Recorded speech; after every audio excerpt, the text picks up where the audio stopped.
Je vous annonce tout de suite, il n'y aura pas de lucidité, il y aura... Non, ça va être que du supporterisme, ce TikTok-là. Au moins, c'est dit. Famille, je vais débriefer toute la Coupe d'Afrique. Là, on est en train de lancer la série des pronostics.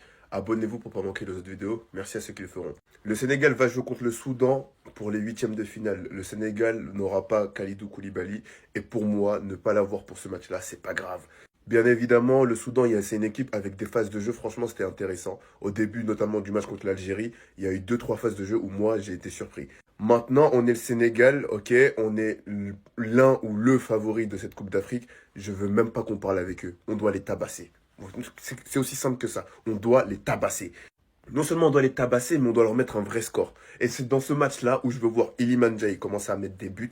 Parce qu'Iliman Ndiaye, était fort, tout. Mais moi, je vais être exigeant avec toi parce que tu as le talent, parce que t'es le futur. Ok, après Mané, ça doit être toi. Ensuite, pour l'attaque en pointe, que ce soit Nicolas Jackson, que ce soit Chérif Ndiaye, que ce soit Diallo, Boulaïdja, qui vous voulez, je veux un but de mon attaquant. Et je veux pas 20 frappes avant de marquer un but. Mettez-moi des buts. Voilà, là c'est la Coupe d'Afrique, c'est les phases finales. Soit on gagne, on continue, soit on perd, allez on saute. Voilà. C'est pour ça que moi, pour ce match-là, mon pronostic, il est clair, net et précis. Le Sénégal 3-0. Et on parle même pas. 3-4-5-0 s'il faut. Voilà. Le Soudan, vous êtes une belle équipe, mais normalement, votre aventure s'arrête là. Le Sénégal, vous n'avez pas intérêt à me mêler, hein, s'il vous plaît. Bref, famille, c'est tout ce que j'avais à dire. N'oubliez pas de liker, partager, commenter, abonnez-vous et allez, salam. J-1 les amis pour le huitième de finale entre le Sénégal et le Soudan. Évidemment que les Lions de la Teranga sont quand même favoris de cet affrontement face aux Soudanais. Mais le Soudan c'est une équipe très surprenante. Donc attention tout de même, même si sur le papier la logique sera respectée et le Sénégal devrait éliminer le Soudan. Petite information statistique d'ailleurs sur Idrissa Gueye qui a été l'un des hommes les plus importants pour les Lions depuis le début de cette campagne de CAN. Lors de la phase de groupe, Idrissa Gueye a réalisé 54 passes qui ont cassé des lignes. Donc évidemment, ce sont des passes qui vont vers l'avant et qui en plus de ça éliminent des adversaires. C'est 24 passes de plus que le deuxième du classement. C'est assez monstrueux cette stat sur Idrissa Gueye. Autre information les amis avant d'affronter le Soudan demain, Pape Thiaw, le sélectionneur, a confirmé que Kalidou Koulibaly était suspendu pour affronter le Soudan, mais qu'il n'allait donc n'avoir qu'un seul match de suspension. Donc potentiellement, Kalidou Koulibaly pourrait revenir pour les quarts de finale, évidemment, si les Lions éliminent le Soudan demain. Le Sénégal, avec son effectif de calibre, son effectif de tireurs d'élite, affrontera le Soudan. Entre nous, Sénégalais, entre nous. Si ce n'est pas une faute professionnelle, ou comme le rectangle vert souvent ne dit pas la vérité, normalement, le Sénégal devrait passer en quart de finale. Oui, normalement, avec l'effectif qu'a le Sénégal, c'est pas une histoire de chat noir, ce n'est pas une histoire de porte-l'œil. Non, non, non, non, non, non, non, non. Vous jouez contre le Soudan. Le Sénégal joue contre le Soudan.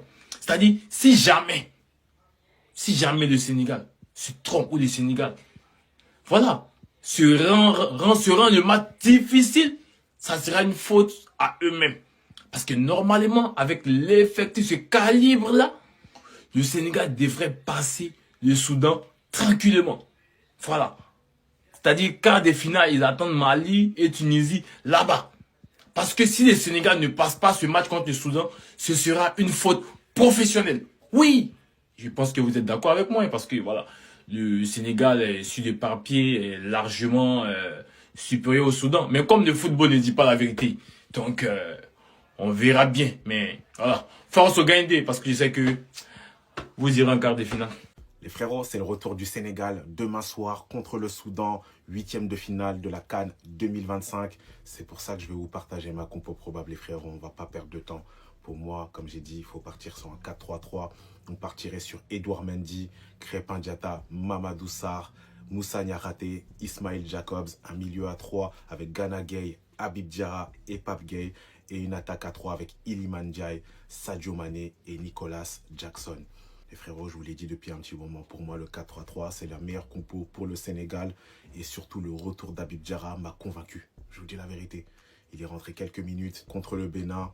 Et pour moi, c'est ce qu'il nous faut. Et c'est le plus complémentaire avec Pape Gueye et Gana Gueye, qui sont pour moi des titulaires pour Pape Thiaw. En défense, Mamadou Sarr, Moussa Niakhaté, je pense que ça peut être complémentaire. Plus complémentaire qu'avec Abdoulaye Seck, qui fait énormément de fautes voilà, dans les duels.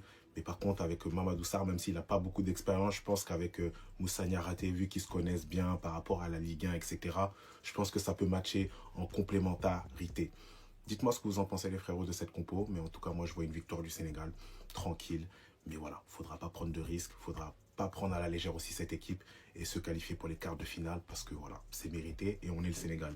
Le Sénégal joue son match demain. Et ce qui est sûr, vous-même, vous savez que ce match du Sénégal face au Soudan, ça, c'est déjà très clair. Le Sénégal va mettre minimum. En fait, on dirait chaque joueur va marquer un but. Parce que le Sénégal, moi, je vois une finale entre le Sénégal et le Maroc. Franchement, ça, c'est mon avis. Donnez vos avis dans les commentaires. Je pense que pour cette CAN-là, en fait, avec ce qui se passe, avec la tendance actuelle, je vois le Sénégal et le Maroc à la CAN et le Sénégal sera champion d'Afrique en 2026. Donnez vos avis dans les commentaires. À très bientôt. Ciao, ciao. Veille de match, veille de nouvelle bataille de la Fédération sénégalaise de football. Donc, on sort la tenue de guerre, lunettes noires, camis, drapeau, chapelet. Les gars, maintenant, on rentre dans le sérieux.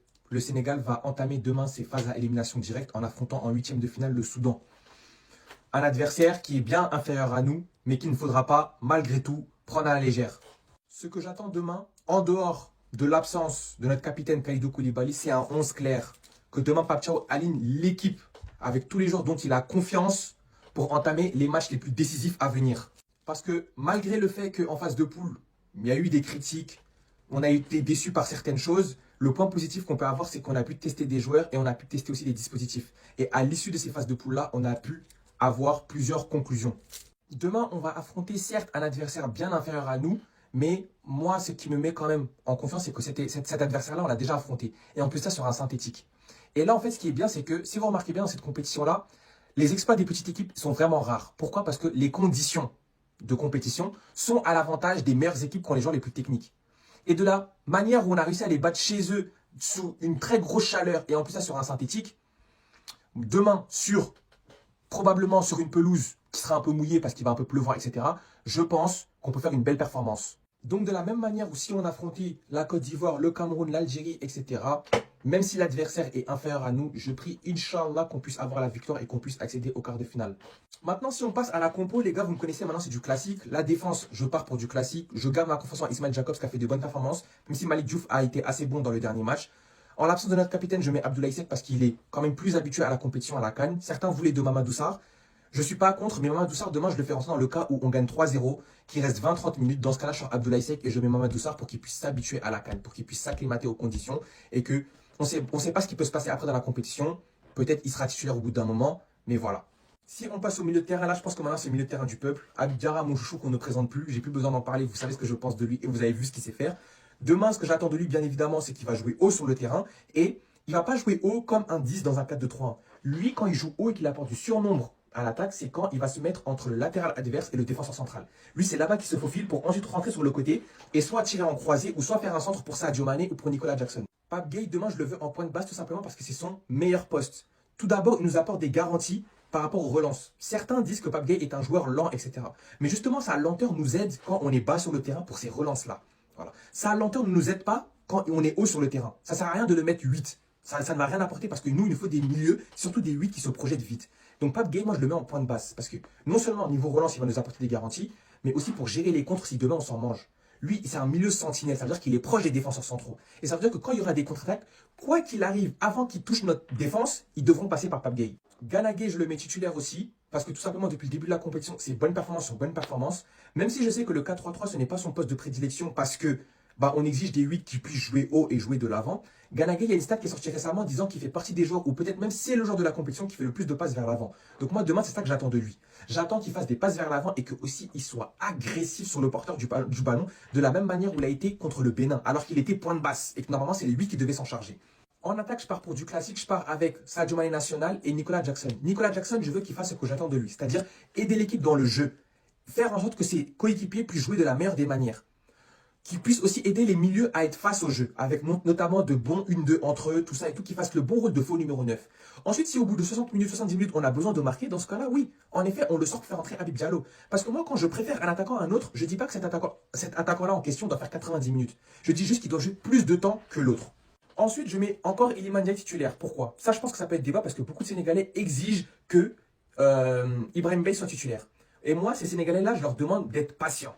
Iliman Ndiaye n'est pas bon depuis le début de la compétition, ça, on est d'accord par rapport à ça. Mais aussi, il faut le dire aussi, c'est que Iliman Ndiaye a été rarement mis dans de bonnes conditions. Avant que la compétition commence, il jouait à droite, où il avait enfin trouvé ses repères et ceux avec qui il aimait jouer, c'est-à-dire Habib Diarra et Nicolas Jackson. Et une fois que la compétition a commencé, ça l'a mis numéro 10 dans un dispositif qu'on n'avait même pas beaucoup travaillé en soi. Donc moi, je vous le dis, ne l'enterrez pas vite parce que la compétition est encore longue. Et moi, je vous le dis, si la compétition continue, Iliman Ndiaye aura son heure, j'en suis sûr et certain.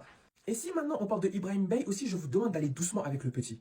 Parce qu'en fait, au Sénégal, on s'excite vite par rapport à un joueur. Dès qu'il fait un bon petit dribble, ça dit oui, lui, il faut le mettre titulaire. Mais vous oubliez quelque chose. Au Sénégal, de la même vitesse où on te met très haut, on peut très vite aussi te redescendre. Et moi, Ibrahim Bey, je connais ses capacités. Donc moi, je ne suis pas étonné de ce qu'il fait actuellement avec nous. Je vous rappelle que je suis supporter du PSG et que je le connais depuis le centre de formation. Je sais que Mbaye est fort et je vous dis directement, vous n'avez strictement encore rien vu de lui. Parce que le jour où il jouera dans son poste préféré, c'est-à-dire ailier gauche, vous verrez qui il est vraiment. Mais votre choix de mettre Mbaye titulaire au détriment de Iliman Ndiaye du point de vue management est très mauvais. Pourquoi? Parce que demain, Ibrahim Bey, si vous le mettez titulaire et qu'il fait 50-60 mauvaises minutes, quand il va sortir, vous allez le critiquer, il va retourner sur le banc, vous allez le plomber. Mais aussi, il ne faut pas oublier que Iliman Ndiaye aussi, vous allez aussi le plomber moralement parce que vous l'aurez mis sur le banc. Donc, pour maintenir un équilibre, Iliman Ndiaye doit rester titulaire. Et ensuite, c'est comme Cher Sabali, etc. Ibrahim Bey, ce sont nos jokers de banc. On leur accorde 25 minutes où ils rentrent et c'est des piles en attaque. Ils font ce qu'ils veulent, etc. Et généralement, ils sont décisifs. Donc, il faut maintenir cet équilibre-là. Le Sénégal affrontera le Soudan pour le compte des huitièmes de finale de la CAN. Et sans vous mentir, les amis, c'est comme si Dieu est avec le Sénégal. Parce que là, ça, c'est pas un match. Ça, c'est de l'entraînement. Si j'étais même le coach Pape Thiaw, je ne mettrais pas mon équipe A face au Soudan. Parce que le Soudan fait partie des équipes les plus nulles. Voilà, donc Dieu est en train de prédisposer les choses pour permettre au Sénégal d'aller le plus loin possible dans cette compétition. D'autant plus que le Sénégal a aussi un très bon effectif. Sans compter l'effectif du Sénégal. En plus de ça, le Seigneur lui-même arrange les choses pour que le Sénégal ne puisse pas trop réfléchir de quelle stratégie ils vont employer pour pouvoir battre les ennemis. Parce qu'il faudrait rappeler que le Soudan n'a pas marqué le moindre but. N'a marqué le moindre but durant les 3 matchs de poule. Celui même qui a marqué pour le Soudan, c'était un Guinéen, si j'ai bonne mémoire, lors du match Soudan-Guinée. Alors, le défenseur de la Guinée équatoriale avait mis un CSC.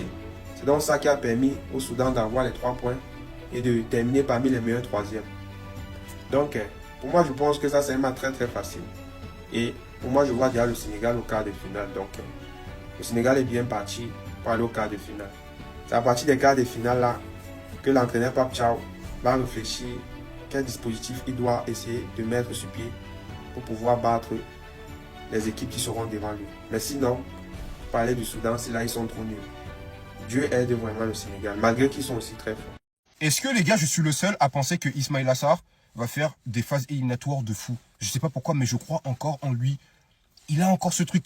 Les gars, il peut encore apporter à cette sélection nationale. Beaucoup critiqué. Moi, le premier, j'ai fait des vidéos pour dire qu'il doit jouer sur le banc. Parce que voilà, il satisfait pas. C'est compliqué. Il sait pas dribbler, ceci, cela. Enfin bref. Je reviens sur ce que j'ai dit. Mais je crois en lui. Je sais pas pourquoi, mais il va faire quelque chose. Il va être décisif. Voilà. Pape Thiaw l'a mis sur le banc. Histoire 2. Je pense que ça va le faire réfléchir. Je pense qu'il a compris. Mais là, les gars, il va être revanchard. Je sais pas, dites-moi ce que vous pensez, mais Ismaïla Sarr va faire quelque chose. J'arrive pas à le détester. J'aime trop Ismaïla Sarr. Ce jour-là, on l'a vu depuis qu'il a 18 ans, en 2017. Putain, mais les gars, il a quelque chose encore à apporter. Je pense que c'est un joueur qui a beaucoup de qualité. On peut le voir même en première ligue. On le sait qu'en club, comme en sélection nationale, c'est pas du tout le même joueur. Ça arrive. Mais j'ai encore espoir en lui. Il va faire quelque chose. Donc moi, j'ai pas envie qu'on l'enterre tout de suite. J'ai envie qu'on lui laisse encore plusieurs chances, pas qu'une chance, pas 2, pas 3, pas 4. On lui laisse plusieurs chances. On sait comment il est. Ça se trouve, il va débarquer aux États-Unis en Coupe du Monde et il va planter, comme on a pu voir en 2022. En fait, il est comme ça. On a même pu le voir contre l'Angleterre. Il avait réalisé une masterclass. Je sais pas. Je crois encore en Ismaïla Sarr. Dites-moi ce que vous pensez. Peace. Bon, là, les gars, c'est une dinguerie. Hein. La vérité, c'est une dinguerie. Les sanctions sont tombées pour Amadou Haïdara et Kalidou Koulibaly. Kalidou Koulibaly, j'ai déjà parlé. Mais les gars, Haïdara, il a pris 2 matchs de suspension. 2 matchs de suspension. Les gars, Haïdara, miskin. Miskin, les gars. Un coup, La vie, c'est une folie, hein. Dommage. La vie, juste pour ça. Juste pour ça, les gars. Il a fait un tacle, même pas. Carrément, c'est même pas une faute. Le joueur qui vient vers lui, mais c'est lui qui prend plus cher. Non, la vie, c'est dingue. Après, ça va nous dire que ouais, les Sénégalais, ils ont un complot et tout, je sais pas quoi. Bah non. Non, c'est trop. Ouais, je connais pas le football ou quoi? C'est même pas une faute. Je vous jure que c'était même pas une faute qu'il a fait Aïdara. Et il a pris 2 matchs. T'as vu même pas un match, t'as vu 2 matchs. Non, c'est une dinguerie, miskin. J'ai trop de peine pour lui. La vérité, j'ai trop de peine pour lui. Hein. La vérité. Putain, le foot, c'est cruel, hein, des fois. Des fois, je me dis que c'est que du football, mais vas-y. Ça va trop loin, là, non? Donc on connaît les sanctions de Kalidou Koulibaly et Amadou Haïdara qui ont eu un rouge lors du dernier match de poule. Et là, c'est des décisions qui vont faire parler. Hein. Parce que 1 match de suspension pour Koulibaly, 2 matchs pour Haïdara. Remettons-nous dans le contexte. Le rouge de Haïdara, il n'y a juste pas rouge en fait. Je prends même pas parti pour l'un ou pour l'autre. Hein. C'est juste factuel. Il n'y a pas rouge. En plus, Haïdara, il touche le ballon avant. Et même s'il touche pas le ballon avant, ça ne vaut pas un rouge. Maintenant, pour Kalidou Koulibaly, il y a rouge. Voilà, il lui écrase le tendon. Ça peut être très dangereux. Ça, il n'y avait pas vraiment de doute dessus. Même les Sénégalais ne se sont pas plaints. Donc maintenant, comment on explique qu'un joueur qui a fait une faute qui ne vaut même pas un rouge se fasse suspendre plus longtemps qu'un joueur qui a vraiment pris rouge sur une faute réelle en fait? Je suis désolé, hein, mais cette CAN, les décisions au niveau de l'arbitrage, c'est n'importe quoi. Et clairement, là, côté malien, il y a une injustice.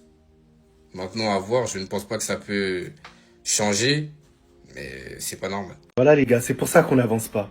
C'est pour ça que l'arbitrage de la CAN est très problématique, en tout cas cette année. Amadou Haïdara écope de 2 matchs de suspension suite à son expulsion face aux Comores. Quant à Kalidou Koulibaly, lui écope d'1 match de suspension après son carton rouge face au Bénin. Alors les gars, comme je vous dis, hein, moi j'ai rien contre les Sénégalais, je les kiffe, il n'y a pas de souci avec tout ça. Mais il faut dire quand même les termes. Sur la faute d'Amadou Haïdara, alors là c'est à image arrêtée. Et Amadou Haïdara a touché la balle bien avant le joueur du Comore. C'est le joueur du Comore qui vient à la rencontre du pied de Haïdara. Donc pour moi, pour cette faute, c'était maximum un carton jaune. Je parle à ceux qui ont regardé le match. Sur l'action de Kalidou Koulibaly, c'est un geste hyper dangereux et le carton rouge était totalement mérité. Malgré ça, 1 match de suspension, 2 matchs de suspension. Moi, je veux vous dire un truc, hein, quelque chose de malheureux. La sélection sénégalaise, elle pèse beaucoup plus lourd que celle du Mali. Et pourquoi je suis énervé au final ? Parce qu'au final, ça peut avoir des séquelles pour la suite de la compétition. Parce qu'observez, imaginons le Mali s'impose face à la Tunisie et passe pour les quarts de finale. Et le Sénégal qui passe face au Soudan. Dans tous les cas, c'est ce que j'espère parce que le Sénégal, on se soutient, il n'y a pas de souci. Ça ferait un quart de finale entre le Mali et le Sénégal. Mais seulement, il n'y aura pas d'Amadou Haïdara. Mais par contre, il y aura un Kalidou Koulibaly qui sera de retour pour le Sénégal. Et on sait très bien l'importance monumentale qu'a Kalidou Koulibaly dans cette compétition-là. Donc pour moi, il faut dire les termes. Le Sénégal a été avantagé par rapport au Mali. Et moi, ça me fait mal. Ça me fait vraiment mal. Alors, je précise une nouvelle fois, les Sénégalais n'y peuvent rien. Moi, à leur place, j'accepterais entièrement la décision. Mais honnêtement, c'est triste. C'est triste à quel point l'arbitrage, cette année, est pourri, est nul et dégueulasse. Demain, le Sénégal affrontera le Soudan. Mais qui sont-ils vraiment ? Le Soudan est un pays d'Afrique de l'Est dont la capitale est Khartoum et qui compte à peu près 51 millions d'habitants. Le Soudan est notamment connu pour sa littérature, ses peintures, mais également pour ses pyramides, plus anciennes même que celles présentes en Égypte. Mais footballistiquement parlant, qu'est-ce que ça donne ? Surnommée les Faucons, l'équipe du Soudan se trouve à la 118e place du classement FIFA. De toute son histoire, le Soudan aura participé à 10 CAN. Peu de gens le savent, mais ils en auront remporté une en 1970. Si je devais aujourd'hui retenir un joueur de cet effectif-là, ce serait l'équipe entière. Parce que c'est une équipe qui se connaît, qui ont l'habitude de jouer ensemble, puisqu'ils évoluent quasiment tous dans le même championnat, le championnat soudanais. Au vu des tensions géopolitiques qui se passent actuellement au Soudan, tous leurs matchs et leurs championnats ont été délocalisés du côté de la Mauritanie, là où se déroule du coup leur match. Demain aura lieu le premier match donc des 8e de finale de cette CAN entre le Sénégal, plus que jamais favori, et de l'autre côté le Soudan, grand outsider de ces 8e. Sénégal-Soudan. Où sont passés mes frères sénégalais? Venez, on parle un peu, venez, on parle. Mais d'entrée de jeu, que je sois clair, je ne suis pas ici pour analyser ce match. Parce que, à moins d'avoir ce qu'on appelle un séisme footballistique, tout devrait bien se passer pour vous. Tout doit bien se passer pour vous. Qu'on soit clair. Il n'y a pas photo. Footballistiquement, je dis bien, à moins d'avoir un séisme, vous devrez passer. Mais l'enjeu n'est pas réellement dans le match de ce soir. Non. L'enjeu est ailleurs. Si vous suivez le football sénégalais ou bien vous regardez jouer l'équipe sénégalaise, vous allez remarquer que du premier au troisième match, ça a un peu bougé dans le 11 entrant. C'est-à-dire, ce n'est pas encore assez clair pour le coach Papcho en ce qui concerne ses 11 titulaires. Il a beaucoup essayé, on a vu il a changé la défense centrale le dernier match, on a vu le milieu bouge chaque fois. C'est juste, on va dire un peu, même l'attaque aussi dernièrement, on remarque que c'est les joueurs qui entrent, parfois on a l'impression qu'ils pourraient même apporter plus que les 11 titulaires. Donc, c'est un peu tout un puzzle qu'il faut replacer en ce qui concerne le 11 titulaire. Ce match-ci, normalement, devrait servir le coach Papcho pour aujourd'hui se dire, voilà mon 11 titulaire, voilà mes 4 remplaçants. Ce match face au Soudan. Il faut que les 11 entrants qui jouent ce match face au Soudan soient les mêmes 11 entrants qui pourraient affronter soit la Tunisie, soit le Mali en quart de finale. Parce que laissez-moi vous dire un truc qui est tellement important, qui est crucial. Lorsqu'on entre en phase d'élimination directe, on n'a plus droit à l'erreur. Le coach ne doit plus tâtonner. Un coach peut tâtonner en phase de poule et perdre un match ou bien faire 1-1-1 et il s'en sort. En élimination directe, un match nul pourrait vous apporter séance de tir au but et laisser la chance au jouer.